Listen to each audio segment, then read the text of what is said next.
Hello everyone, स्वागत है आप सभी का हमारा करियर प्यारे से परिवार में। तो आप लोग कैसे हैं? हाँ, आप लोग कैसे एकदम मस्त होंगे, बिंदास होंगे? आप लोग की तैयारी कैसी चल रही है?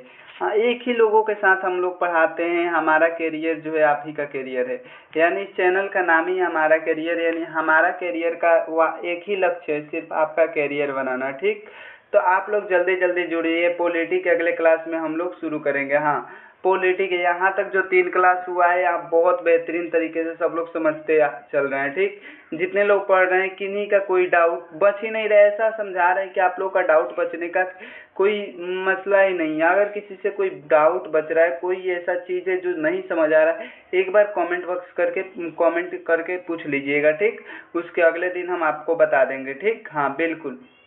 चलिए, आप लोग का ऐसे ही प्यार रहा तो कुछ समय बाद हम लाइव पढ़ाएंगे। ठीक, आप लोगों को हाँ एकदम लाइव पढ़ाएंगे, बिल्कुल एकदम फ्री ऑफ कॉस्ट, एकदम बैच बिल्कुल फ्री ऑफ कॉस्ट रहेगा। ठीक, हाँ आप लोगों का कैरियर, हाँ आप लोगों का कैरियर ही हमारा कैरियर है। ठीक, चलिए, तो यहाँ तक क्लियर हुआ था आप लोगों का। हम लोग लास्ट क्लास पढ़े थे। ठीक, हाँ विधानसभा के बारे में पढ़ते थे, विधानमंडल के बारे में। ठीक, यहाँ तक। अब चलिए हम लोग उसके आगे पढ़ते हैं, उसके आगे। ठीक, हाँ अब देखिए आप लोग, हाँ शेयर कर दीजिए एक बार, सभी अपने दोस्तों में शेयर कर दीजिए। जितने भी भाई बहन देख रहे हैं सभी लोग अपने दोस्तों में शेयर कर दीजिए। आप लोग हमारे भाई बहन जैसे हैं। ठीक, चलिए स्वागत करते हैं। हाँ, अब हम लोग न्यायालय के बारे में पढ़ रहे थे। ठीक, न्यायालय के बारे में, विधानमंडल के बारे में इसके पिछले वाले क्लास में पढ़े थे। आज हम लोग पढ़ेंगे, जैसे हम लोग महान्यायवादी पढ़े थे। सरकार का जो वकील होता है, केंद्र सरकार का जो वकील होता है, उसे क्या कहते हैं? महान्यायवादी। महान्यायवादी का नियुक्ति कौन करता है? राष्ट्रपति। कब तक रहता है राष्ट्रपति? जब तक चाहते हैं तब तक अपने कार्यकाल पे रहता है। अच्छा, कौन बन सकता है? जो सर्वोच्च न्यायालय का योग्यता है, उस योग्यता को जो पार कर लेता है वो महान्यायवादी बनने योग्य हो जाता है। ठीक, अब हम लोग बात करते हैं उसी के एक नया कंसेप्ट आया, राज्य का महाधिवक्ता। ठीक, जो राज्य का वकील, राज्य सरकार का जो वकील होता है उसे क्या कहते हैं? राज्य का महाधिवक्ता। अनुच्छेद कितने वर्णन है? 165 में। ठीक, राज्य का सर्वोच्च विधि सलाहकार, यानी राज्य का जो महाधिवक्ता है वह क्या होगा? राज्य का कानूनी विधिक सलाहकार होगा, कानूनी सलाहकार होगा, वकील होगा। ठीक, एक तरह से बोले तो उसे वकील कहते हैं। उसका कार्यकाल कितना होता है? हम क्या बोले, जब महान्यायवादी का कार्यकाल राष्ट्रपति, केंद्र में राष्ट्रपति और राज्य में राज्यपाल के प्रसाद पर्यंत तक। ठीक, प्रसाद पर्यंत तक, यहाँ तक क्लियर है। इनका नियुक्ति कौन करता है? राज्यपाल।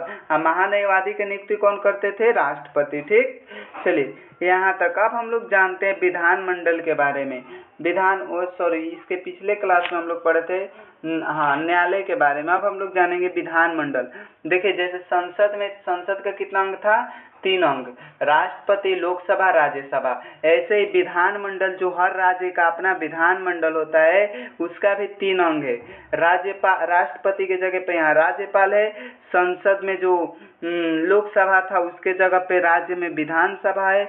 और जो राज्यसभा था तो उसके जगह पे विधान परिषद है। ठीक, उसके जगह पे विधान परिषद है। ये जो विधान परिषद है ये हर राज्य में नहीं हो सकता है। ठीक, हर राज्य में नहीं हो सकता है।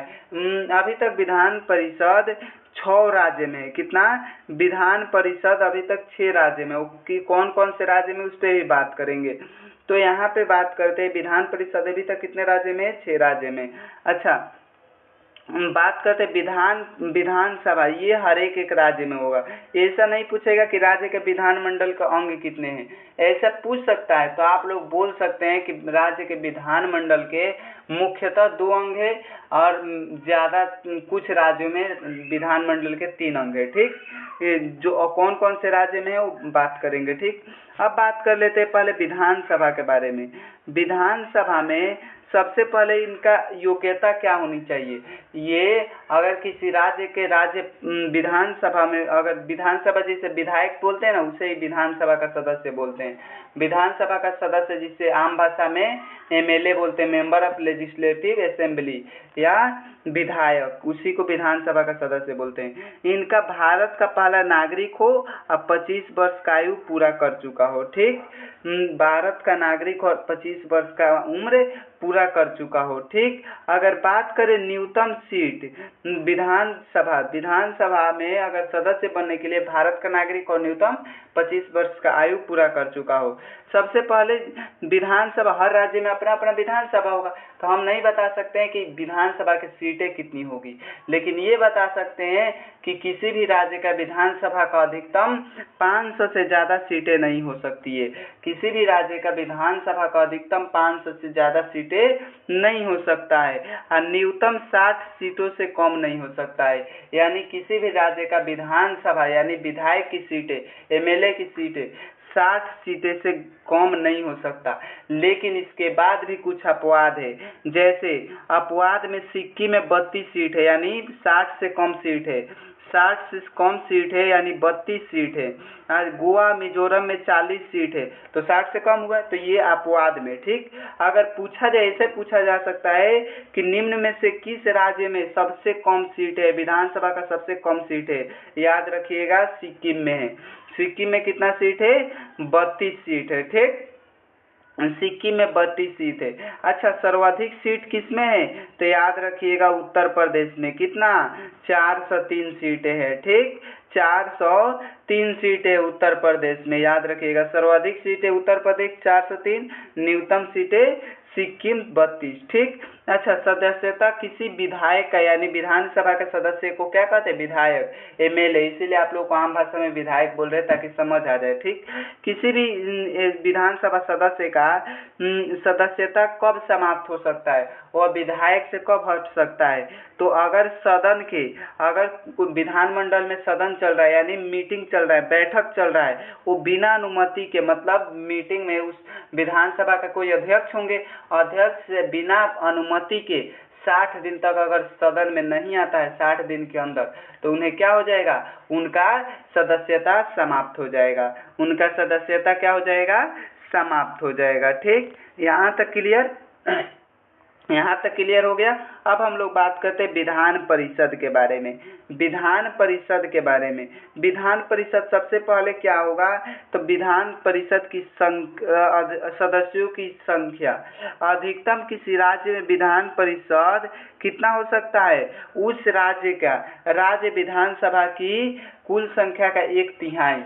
यानी मान लीजिए किसी राज्य में विधानसभा का सदस्य सीटें 60 है, तो उस राज्य का कितना होगा, उस राज्य का, याद रखिएगा, 1/3 भाग, कितना, 1/3 भाग विधान परिषद होगा, अधिकतम 1/3 भाग होगा। ठीक, न्यूनतम 40 से कम नहीं होना चाहिए, न्यूनतम 40 से कम नहीं होना चाहिए, अधिकतम 1/3। मान लीजिए बिहार में वर्तमान में सीटें कितनी हैं, 243। वर्तमान में विधानसभा की सीटें बिहार में 243 है, तो विधानसभा का अधिकतम सीटें कितनी होनी चाहिए, 1/3। 1/3 यानी ये कितना होगा, आप ही बताइए कितना होगा, ये कट जाएगा तो 8 1 81। ठीक, 8 3 24 81, अधिकतम 81 सीट होगा, 81 से ज़्यादा नहीं हो सकता है। और याद रखिएगा 40 सीटें से किसी राज्य के विधान परिषद की न्यूनतम 40 सीटें से कम नहीं हो सकती है। याद रखिएगा बिहार में कितना सीटें है, तो 75 सीटें है विधान परिषद का, जिसे एमएलसी बोलते हैं, मेंबर ऑफ लेजिस्लेटिव काउंसिल। क्या बोलते हैं, MLC, member of legislative council. ठीक, तो न्यूनतम कितना सीटें होनी चाहिए, 40। ठीक, यहाँ तक ये स्थायी सदन है, याद रखिएगा जिस तरह राज्यसभा एक स्थायी सदन है ना, वैसे ये भी स्थायी सदन है। विधानसभा एक अस्थायी सदन है, विधानसभा अस्थायी सदन, विधान परिषद स्थायी सदन, याद रखिएगा। अच्छा, अब बात करते सदस्यों को कार्यकाल। विधानसभा अगर विधान परिषद का कार्यकाल पूछे तो विधान परिषद का कार्यकाल नहीं होगा, ये अनिश्चित काल तक अस्थायी सदन है, स्थायी सदन। अब उस सदन विधान परिषद के सदस्यों का कार्यकाल तो 6 वर्ष। 6 वर्ष। सदस्य बनने की योग्यता क्या होनी चाहिए? तो भारत का नागरिक हो और 30 वर्ष की आयु पूरा कर चुका है। किसके बारे में? विधान परिषद के। अच्छा, विधान परिषद युक्त विधान परिषद अभी तक कितने राज्यों में है? तो याद रखिएगा 6 राज्य में। उत्तर प्रदेश में 100 सीट है, बिहार में 58 सीट है, बिहार में 58 सीट है, महाराष्ट्र में 78 सीट है, कर्नाटक में 75 सीट है, आंध्र प्रदेश में 58 सीट है, तेलंगाना में 40 सीट है। ठीक, तेलंगाना में 40 सीटें हैं। यहाँ तक क्लियर हो गया? यहाँ तक क्लियर हो गया? चलिए, यहाँ तक आप लोग को एकदम क्लियर हो गया होगा। यहाँ तक एकदम देखिए, हम आपको बता देते हैं, जैसे हम लोग संसद पढ़े थे वैसे ही क्या, जैसे हम लोग संसद पढ़े थे ना, वैसे ही ये क्या होगा? केंद्र में होगा। ये क्या होगा? केंद्र में होगा। अच्छा, विधानमंडल, हर राज्य का अपना विधानमंडल होगा, हर राज्य का अपना विधानमंडल होगा। ये किसका? हर राज्य का अपना विधानमंडल होगा। ठीक, हर राज्य का अपना विधानमंडल होगा और केंद्र में संसद केंद्र में होगा। संसद, भारत का एक संसद है, विधानमंडल हर राज्य का अपना विधानमंडल होगा। अब यहाँ पे समझते हैं, जैसे संसद में लोकसभा होता है, संसद के 3 अंग होते हैं, ना, संसद के तीन अंग, जैसे एक होता है राज्यसभा, राज्यसभा। ठीक, एक होता है राज्यसभा, एक क्या होता है? लोकसभा। ठीक, एक होता है लोकसभा, एक क्या होता है? राष्ट्रपति। ये 3 अंग है। सदन कितने? 2, उसमें सदन में लोकसभा, राज्यसभा, 2 सदन। ये जैसे तीन अंग होते हैं, वैसे ही विधानमंडल का भी 3 अंग। विधानमंडल का कितना अंग होगा? विधानमंडल का इसका भी 3 अंग होगा। किसका? एक सबसे पहले एक होगा विधान परिषद। ठीक, ये देखिए बीच में नहीं रहेगा, वह रहेगा। ठीक, ये विधान परिषद, एक होगा विधान परिषद, एक क्या होगा? विधानसभा, एक विधानसभा। ठीक, विधानसभा, एक क्या होगा? राज्यपाल। ऐसे ही विधानमंडल में ये भी राज्यपाल। ये ही 3 अंग, ये 3 अंग राज्य में होगा। ठीक, और संसद में वो 3 अंग वो होगा। ठीक, अब कंपेयर कर देते हैं। जैसे संसद में जैसे राज्यसभा है, संसद में जो राज्यसभा है, वहीं इस राज्य में विधान परिषद है, किसी राज्य का विधान परिषद है। जो काम संसद में राज्यसभा का है, वही काम राज्य में विधान परिषद का है। जो काम, जैसे चुनाव राज्यसभा का होता है, वैसे चुनाव विधान परिषद, यानी इसे क्या कहते हैं? हम उच्च सदन कहते हैं, तो विधान परिषद को भी उच्च सदन कहेंगे। इसका अस्थायी सदन है, ये भी स्थायी सदन है। इनका सदस्यों का कार्यकाल 6 साल है, तो इनका भी 6 साल है। समझ आया? इनका भी 6 साल है, इनका भी 6 साल है। इनका चुनाव अप्रत्यक्ष होता है, इनका भी चुनाव अप्रत्यक्ष होता है। यानी कार्यकाल, भारत का नागरिक हो 30 वर्ष आयु पूरा कर चुका है, इनका भी 30 वर्ष आयु पूरा कर चुका हो। ऐसे ही लोकसभा, ऐसे ही क्या? लोकसभा, जैसे संसद में लोकसभा होते हैं, क्या? संसद में लोकसभा, राज्य विधानमंडल में क्या होंगे? विधानसभा। ठीक, विधानसभा, जैसे इनका कार्यकाल 5 वर्ष होता है, इनका भी 5 वर्ष। अच्छा, ये क्या है? अस्थायी सदन है, ये अस्थायी सदन है, यानी इनका चुनाव प्रत्येक 5 वर्ष पर होता है। इनका भी चुनाव अस्थायी सदन, ये भी 5 वर्ष होता है। ये जनता द्वारा डायरेक्ट चुने जाते हैं, यानी प्रत्यक्ष चुनाव होता है। प्रत्यक्ष चुनाव होता है, ये भी प्रत्यक्ष चुनाव होता है। समझ आया आप लोगों का। अब बात करते हैं लोकसभा के, इन्हें निम्न सदन बोलते हैं, इनको भी निम्न सदन बोलते हैं। ये विधानमंडल के निम्न सदन है, ये संसद के निम्न सदन है। कंपैरिजन समझ आया। वैसे ही राष्ट्रपति ये राज्यपाल, अब देखिए, हाँ, राष्ट्रपति और राज्यपाल, जैसे ये राष्ट्रपति क्या करते हैं, ये संसद को आवाहन कर सकते हैं, बुला सकते हैं। तो ये भी ये विधानमंडल को बुला सकते हैं, ये सत्रवसान कर सकते हैं, यानी संसद को क्या कर सकते हैं, सत्रवसान, यानी बोल सकते हैं क्या, खत्म हो गया मीटिंग, ये भी वही काम विधानमंडल में कर सकते हैं। समझ आया।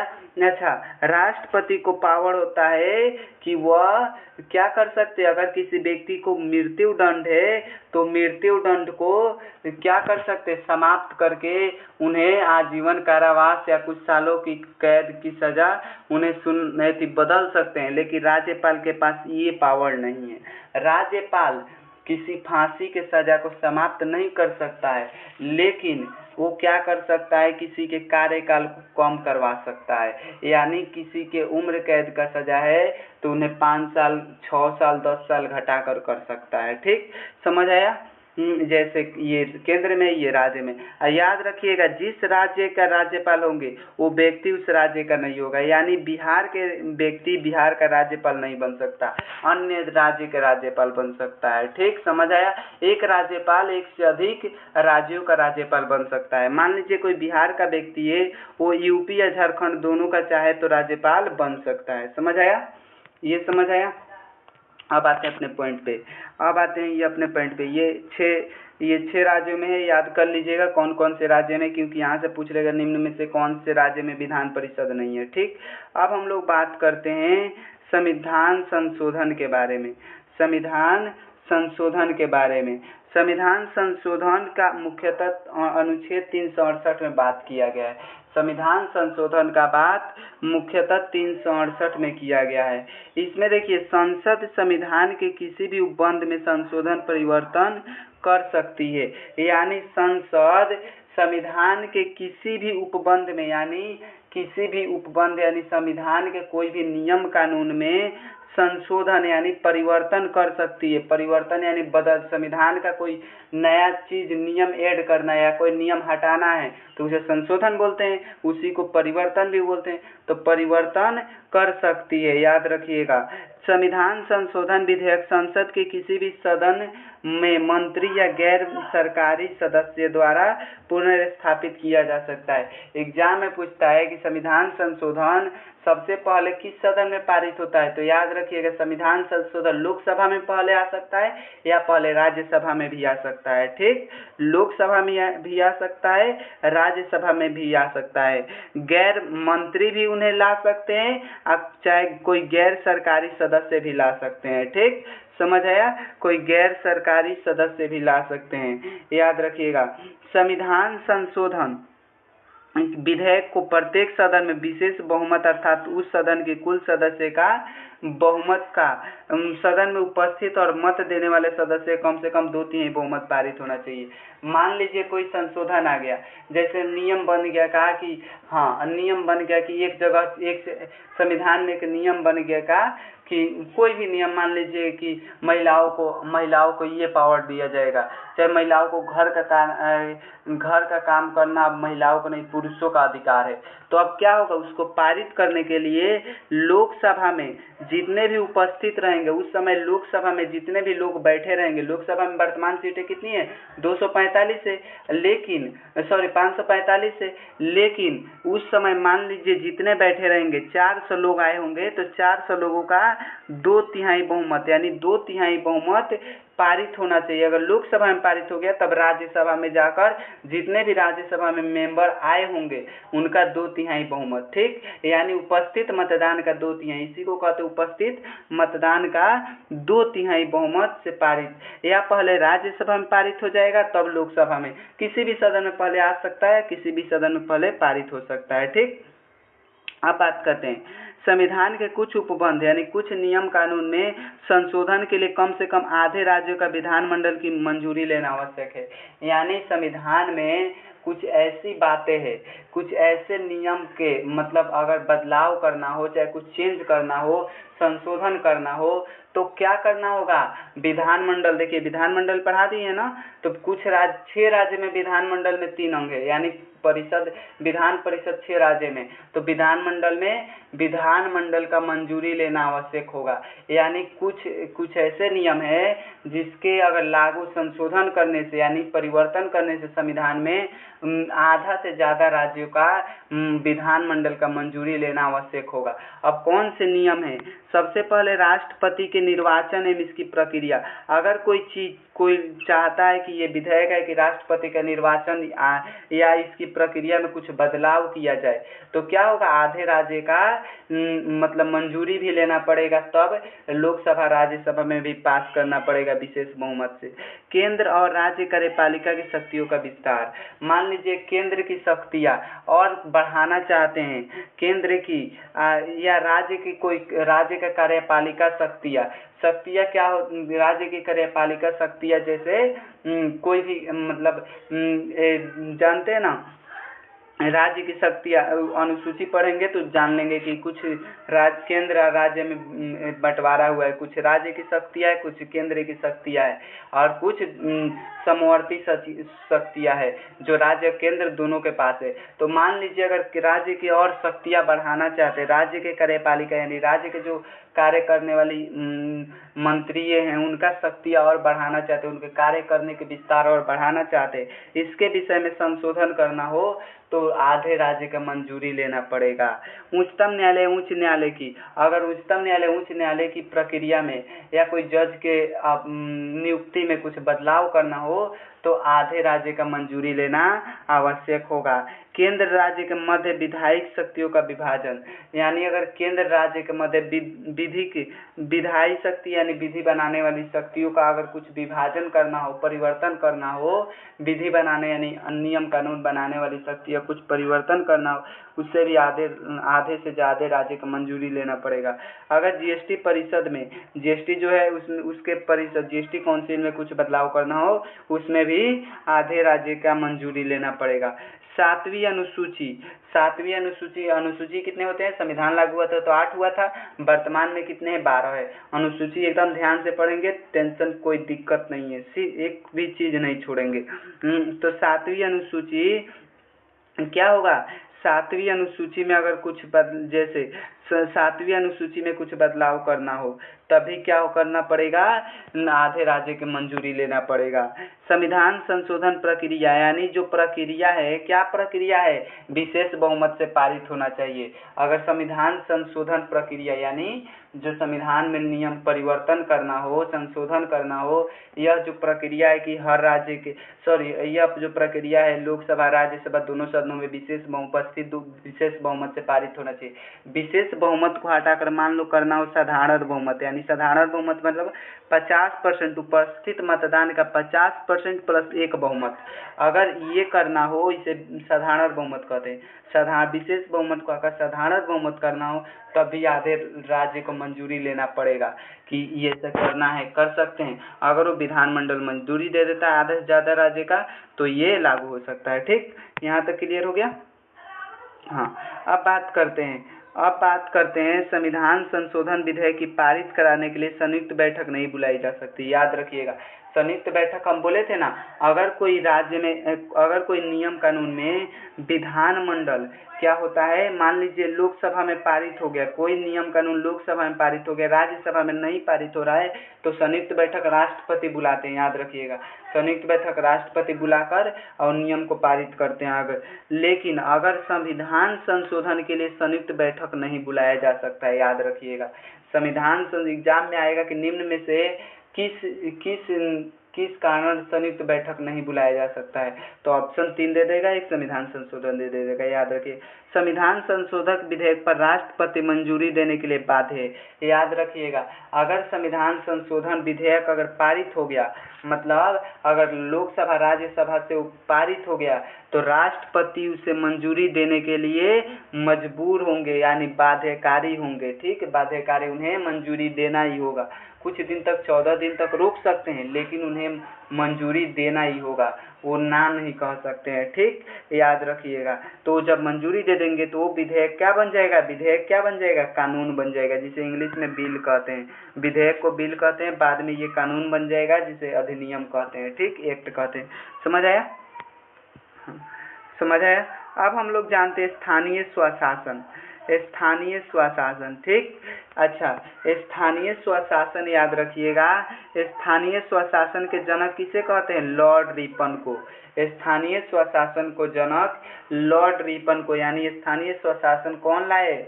तो लॉर्ड रिपन। ये किस विषय है?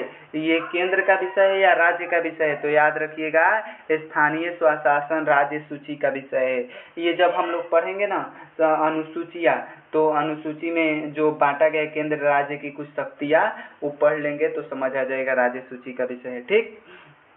अब स्थानीय स्वशासन दो तरह के हैं, एक पंचायत राज प्रणाली, एक क्या है? नगरीय स्वशासन प्रणाली। दो तरह का है, पंचायत राज प्रणाली, नगरीय स्वशासन प्रणाली। ठीक, तो इनको एक एक करके पढ़ते हैं। पहले जान लेते हैं पंचायत राज प्रणाली। ये नगरों, ये पंचायत से पता चल रहा है कि ग्राम पंचायत ग्राम में लागू होता है, गांव में लागू होता है। और नगरीय स्वशासन प्रणाली ये नगरों में लागू होता है। कहाँ? ये नगरों में लागू होता है। ठीक, ये हाँ, ये लागू होता है। समझ आ गया? अब एक एक करके पढ़ लेते हैं। सबसे पहले पढ़ते हैं हम लोग, क्या पढ़ते हैं? पंचायत राज्य प्रणाली। पंचायत राज्य प्रणाली का शुभारंभ सबसे पहले शुरू कहाँ से किया गया? तो शुरू की गई, याद रखिएगा, बलवंत राय मेहता समिति के सिफारिश पर। बलवंत राय मेहता समिति के सिफारिश पर शुरू किया गया पंचायती राज प्रणाली। बहुत सारे समिति आया, सिफारिश दिया कि ये 3 स्तर होना चाहिए, 2 स्तर होना चाहिए, 1 स्तर होना चाहिए, वो सब बातें करेंगे। ठीक, लेकिन जो बलवंत राय मेहता समिति है, उन्होंने पंचायती राज प्रणाली का एक प्रारूप तैयार किया। उसने क्या बोला? बलवंत राय मेहता समिति ने बोले कि इसमें 3 अंग होंगे। क्या 3 अंग? एक क्या होंगे? तो याद रखिए, सबसे इसमें 3 अंग होंगे। ठीक, इसमें जो है 3 अंग होंगे। 3 अंग, एक होंगे क्या? ये होंगे जिला पंचायत, इस सबसे ऊपर रहेंगे जिला पंचायत, इसके बाद रहेंगे खंड पंचायत, इसके बाद रहेंगे ग्राम पंचायत, इसके बाद क्या रहेंगे? ग्राम पंचायत। यानी 3 स्तरीय पंचायती राज व्यवस्था कैसी प्रणाली है? तो त्रिस्तरीय प्रणाली है। याद रखिएगा, त्रिस्तरीय। ठीक, त्रिस्तरीय प्रणाली है। अच्छा, जिला पंचायत, खंड पंचायत, जैसे जिला पंचायत में जिला परिषद होते हैं, खंड पंचायत में क्या होते हैं? हाँ, उसमें बीडीसी होते हैं, बीडीसी जिसे बोलते हैं, हाँ, समिति में जीतते हैं लोग। और ग्राम पंचायत में मुखिया उखिया ये सब होते हैं। ठीक, समझ आया? 3 अंग होते हैं। ये कौन लाया? बलवंत राय मेहता समिति ने लाया। यह सिफारिश बलवंत राय मेहता समिति ने लाया। 3 अंग। अच्छा, पंचायती राज प्रणाली में कुल कितने विषय शामिल हैं? 29 विषय। 29 विषय, यानी 29 विषयों पर काम, कोई भी अगर कोई पंचायती राज में बनता है, उसके लिए मतलब पात्र है, अगर कोई सदस्य बनता है, तो उनको उस पंचायत का, उस ग्राम का क्या करना पड़ेगा? 29 विषय को, 29 विषय पे काम कर सकते हैं और 29 विषय पे सुधार कर सकते हैं। ठीक, तो याद रखिएगा, एग्जाम में पूछता है पंचायती राज व्यवस्था में कितने विषय हैं? तो 29 विषय हैं।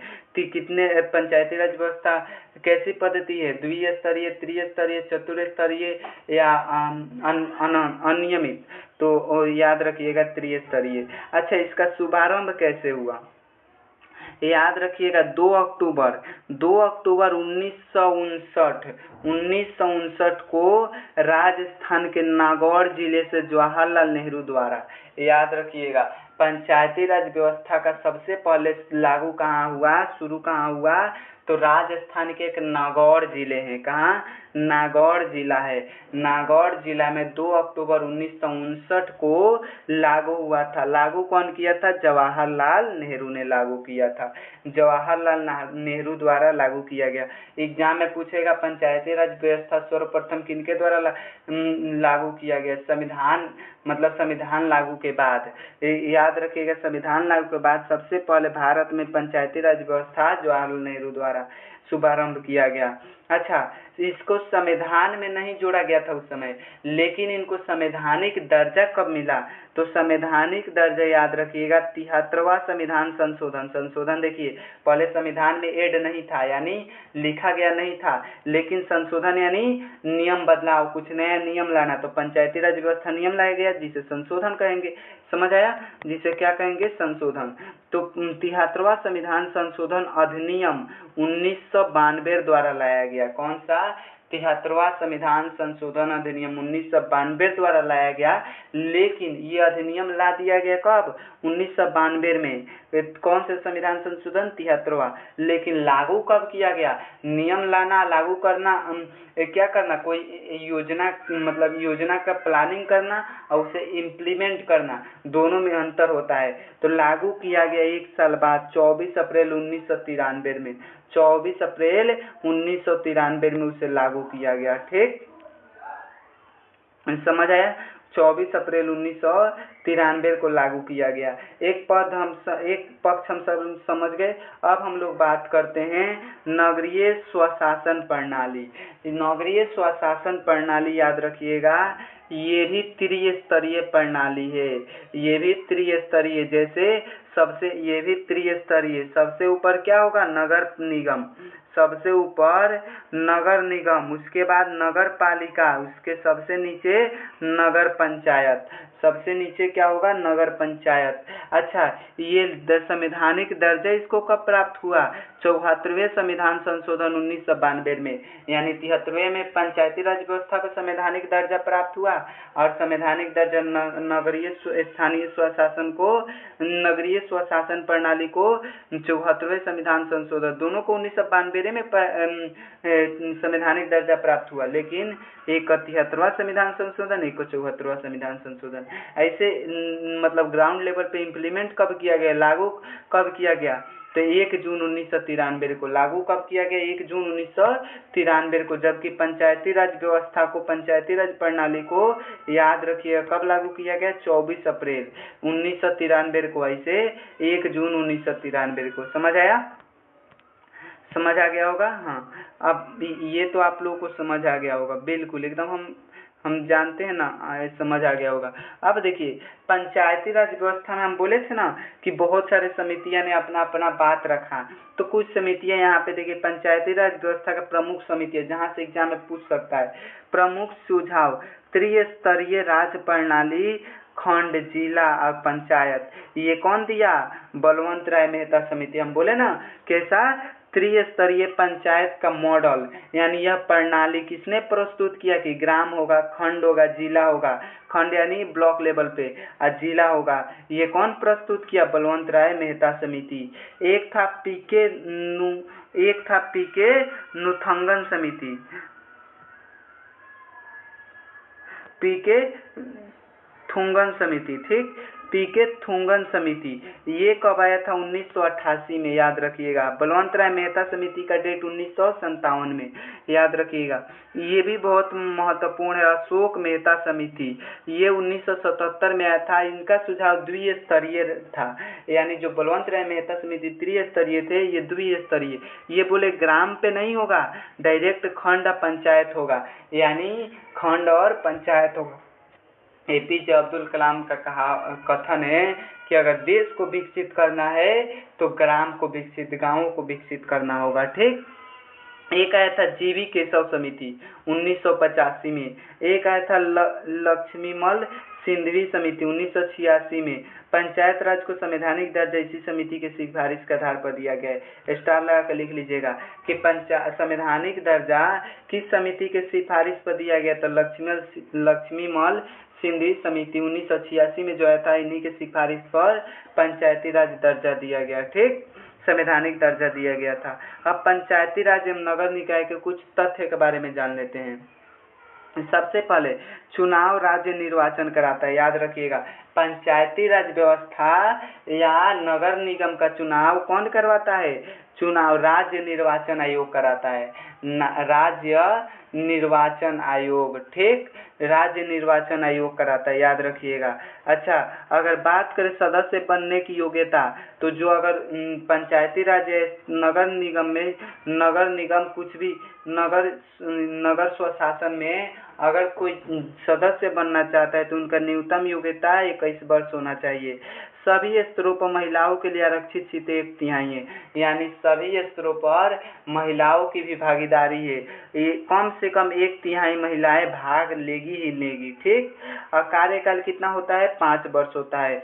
वित्त की सिफारिश कौन करता है? राज्य वित्त आयोग करता है। वित्त आयोग पैसा से लेना देना, ये वित्त आयोग होता है। एक राज्य वित्त आयोग, एक केंद्र में वित्त आयोग होता है, ठीक।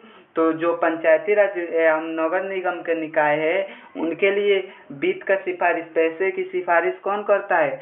तो राज्य का वित्त आयोग करता है। रिक्त सीट तो अगर मान लीजिए किसी पंचायत में मुखिया का निधन हो गया, तो निधन होने के बाद पुनः 6 माह के भीतर उन्हें चुनाव कराना, मुखिया के लिए चुनाव कराना आवश्यक हो जाता है, ठीक।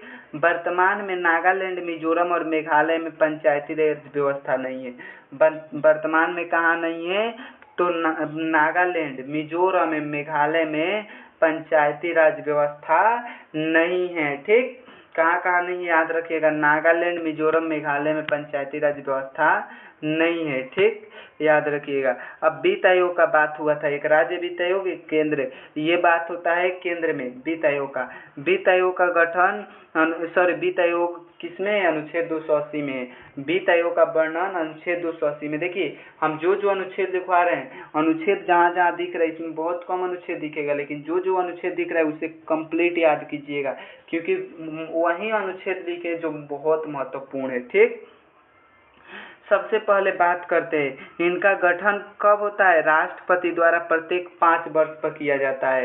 इनका गठन राष्ट्रपति के द्वारा प्रत्येक 5 वर्ष पर किया जाता है, ठीक, याद रखिएगा। अच्छा, ये अपना इनका सबसे पहले इनका कार्य जान लेते हैं।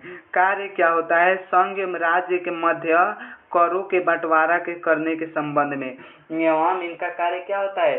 संघ यानी केंद्र सरकार और राज्य सरकार के बीच करों को कैसे बंटवारा होगा, किनको कितना, कौन से हिस्सा का कर मिलेगा, ये सब का संबंध में जो रिपोर्ट तैयार करता है, कौन करता है? वित्त आयोग।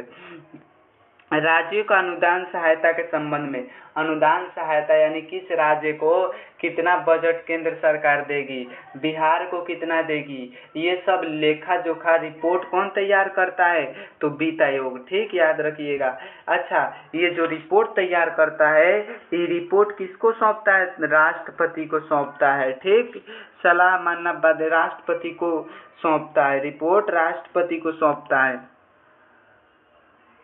हाँ, ये राष्ट्रपति का कोई सलाह माने, इसके लिए वो बाध्यकारी नहीं है। मतलब ये राष्ट्रपति को, कोई राष्ट्रपति अगर कुछ सलाह दे रहे हैं तो वित्त आयोग का मन किया तो सलाह माना, चाहे मन किया तो अपने मन से किया। राष्ट्रपति की सलाह मानने के लिए बाध्यकारी यानी मजबूर नहीं है, ठीक। इनका संरचना जानते हैं। देखिए, इनका जो संरचना है, इसमें 1 अध्यक्ष और 4 सदस्य होते हैं। यानी कुल पूछे कि वित्त आयोग में कितने सदस्य होते हैं, तो 5, 4 सदस्य और 1 अध्यक्ष, टोटल हुए 5, ठीक। 4 सदस्य, 1 अध्यक्ष। अच्छा, वित्त आयोग एवं अध्यक्ष की बात करें तो पहला वित्त आयोग के अध्यक्ष कौन थे? अगर बात करें वित्त आयोग के प्रथम अध्यक्ष, तो याद रखिएगा केसी नियोगी। प्रथम वित्त आयोग के अध्यक्ष कौन थे? केसी नियोगी। अब 12वां वित्त आयोग के अध्यक्ष कौन थे? वही जो एग्जाम में पूछा गया है या आने का संभावना है, तो याद रखिएगा डॉक्टर सी रंगराजन। 12वां कौन है? Doctor C Rangarajan.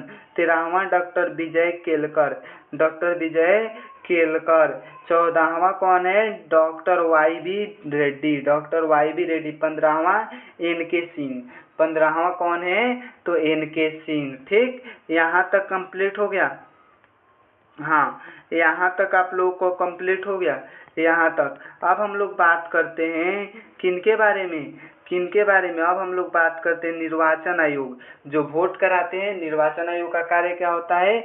मतदान कराना, मतदान कराना, ठीक। अब बात करते हैं निर्वाचन आयोग, ठीक। निर्वाचन आयोग का वर्णन अनुच्छेद 324 में, किसमें? अनुच्छेद 324 में। सबसे पहले बात करते हैं, ये विधिक ये क्या है? विधिक अधिकारी हैं। ये निर्वाचन आयोग एक विधिक अधिकारी हैं। इनका काम क्या होता है? मतदान का अधिकार है। इनके एक कानूनी अधिकारी है, विधिक अधिकारी यानी कानूनी अधिकारी है। इनका काम होता है मतदान का अधिकार। इनके पास क्या अधिकार है? कि सभी लोगों का मतदान से रिलेटेड अधिकार, मतलब अधिकार देना, सभी लोगों को मतदान कराना ग्राउंड लेवल पे, ठीक। समझ आया? चुनाव, इनका कार्य और कार्य सबसे पहले जान लेते हैं मतदान। ये 61वां संविधान संशोधन 1988 में, एक याद रखिएगा, 61वां संविधान संशोधन पूरा पढ़ाएंगे। मतलब पहला संशोधन, दूसरा जो इम्पोर्टेंट संशोधन है ना, जिसमें संविधान में कुछ बदलाव हुआ, वो कौन कौन से इम्पोर्टेंट हो सब पढ़ाएंगे, ठीक। याद रखिए, धैर्य बना कर रखिए। ये नहीं कि ये फ्री बैच है, यूट्यूब है तो बिल्कुल मतलब कुछ ढंग का नहीं होगा, सब कुछ एकदम ढंग का समझाएंगे अच्छा से। तो इसका अगर बात करें, 1988 में 61वां संविधान संशोधन आया, और इसका मताधिकार आयु अगर पहले क्या था, 1988 से पहले 21 वर्ष का जो हो जाएगा वहीं वोट डालेगा, लेकिन उसे घटाकर 18 वर्ष कर दिया गया।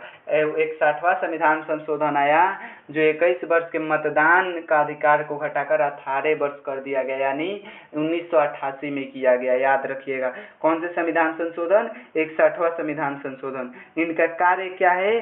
तो चुनाव कराता है। निर्वाचन आयोग चुनाव कराता है। किनका किनका चुनाव कराता है?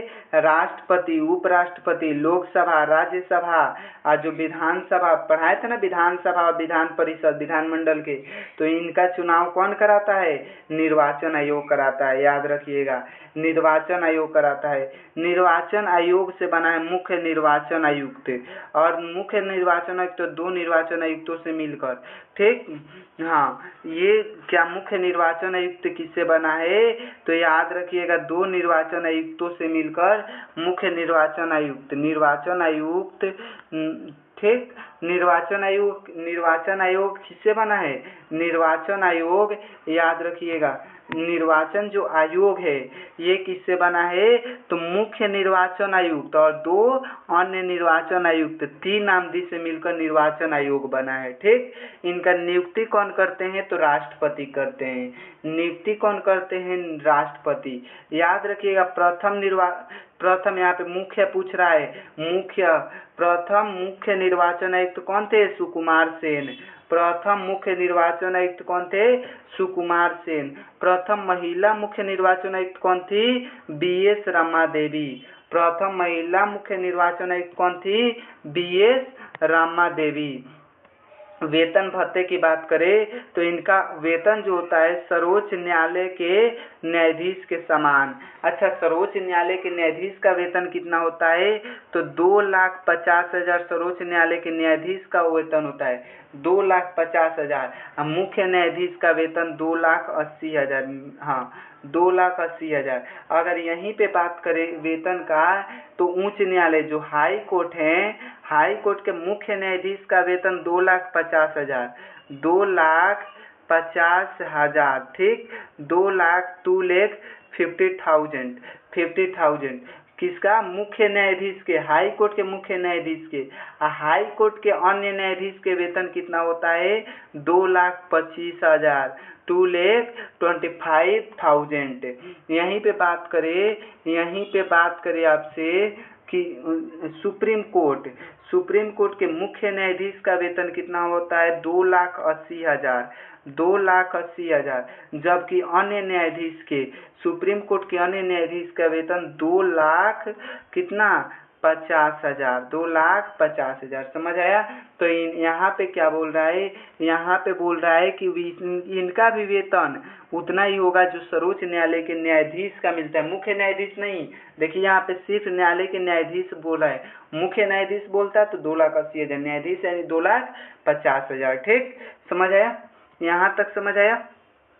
हाँ, यहाँ तक आशा करते एकदम मस्त समझ आया होगा, एकदम बारीकी से एकदम एक एक बिंदु को समझा रहे हैं। वैसे देखिए हम वैसे पढ़ा रहे हैं ना, हम भी पढ़े हैं, ऐसा नहीं है कि हम नहीं पढ़े, हम भी पढ़े हैं, लेकिन हमें भी शुरुआती में पढ़ने में क्या क्या प्रॉब्लम आ रहा था, क्या क्या परेशानियाँ हो रही थी, वो परेशानियाँ को हम आपके सामने आपके मतलब समक्ष नहीं होने देंगे, आपके प्रति वैसा परेशानियाँ ना हो, इसीलिए हम एकदम बारीकी से पढ़ा रहे हैं। ठीक, एक एक ऐसा नहीं। देखिए यहाँ पे बाध्यकारी, आपको उस समय हम भी पढ़ रहे थे तो सोच रहे थे बाध्यकारी का मतलब अनेक अर्थ निकल रहा था, लेकिन बाध्यकारी का मतलब हम एकदम शब्द में तोड़ तोड़ के बताए, जो गांव के भाषा होता है ना उस भाषा में बताए, ताकि आपको समझने में प्रॉब्लम ना हो। ठीक, हाँ, एकदम समझ आया होगा। हम बाकी डेली बोलते रहते हैं, जो समझ नहीं है वो कमेंट बॉक्स में पूछ लीजिए। वैसे तो दोस्तों किसी का कुछ मतलब उतना सबको समझ, मुझे लगता है सबको समझ आ रहा होगा, इसीलिए कुछ पूछ नहीं रहे।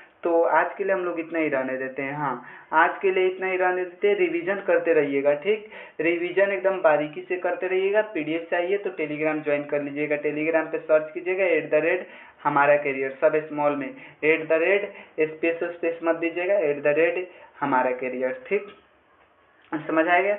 हाँ, वहाँ पे पीडीएफ ओडीएफ सब चला जाएगा, जो भी इंफॉर्मेशन हो। हाँ, तो वो चला जाएगा। ठीक, आज के लिए हम लोग इतना ही रहने देते हैं। आज के लिए बहुत महत्वपूर्ण है। ठीक, आज के लिए ये जो क्लास है ना, आज का भी बहुत महत्वपूर्ण है। आपके एग्जाम में पॉलिटी में ज़्यादातर क्वेश्चन यहाँ से बनता है और शुरू से भी बनता है। जो जो पढ़ा रहे हैं ना, देखिए ऐसा नहीं है, एग्जाम के दृष्टि से जो एग्जाम एसएससी सीजीएल का चल रहा है, रेलवे ग्रुप डी का चल रहा है, बहुत सारे एसएससी का अपकमिंग एग्जाम है, आने वाला एग्जाम है, रेलवे का आने वाला एग्जाम है, सर जैसे बैंकिंग का हो गया, जिसमें जीएस है ना, पॉलिटी है ना, उसमें देखिएगा यहाँ से क्वेश्चन आपको देखने को मिलेगा कि नहीं, उसके बाद बोलिएगा हाँ सर जो पढ़ाए हुआ आ रहा है। ठीक, तो आज के लिए हम लोग इतना ही रहने देते हैं। मिलते हैं अगले क्लास में, तब तक ले जय हिंद।